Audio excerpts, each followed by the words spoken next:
வெக்கம், அவமானம், தவமனப்பான்மை, இதுதான் அவனை உங்ககிட்ட இருந்து பிரிச்சிருக்கு. என்னைக்குமே அவங்க தேடி வருவாங்கிற நம்பிக்கை எனக்கு இல்ல. நான் சொல்றதை கேட்ட நம்பிக்கை எழுதாதீங்க. ஜானி இங்க வாழ வைக்கணும். அந்த சக்தி உங்ககிட்ட தான் இருக்கு, உங்க குரல்ல இருக்கு. இந்த உலகத்தில் இருக்க எல்லாத்த விட உங்க குரல் தான் ஜானி நேசிக்கிறான். அது உங்களுக்கு நல்லா தெரியும். இது வரைக்கும் நீங்க பாடாம இருக்கீங்க. ஒரே ஒரு தடவை, கடைசி தடவையா ஜாலிக்காக பாடுங்க. இதான் நீங்க பாடுற கடைசி பாட்டு.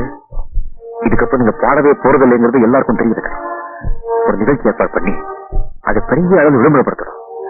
உங்களை விட்டு ஜானி ஆயிரக்கணக்கான மைல் தள்ளி இருந்தா கூட கடைசி தடவையா உங்க குரல் கேட்க ஜானி ஓடி வருவா. அந்த நம்பிக்கை எனக்கு இருக்கு. என்ன சொல்றீங்க?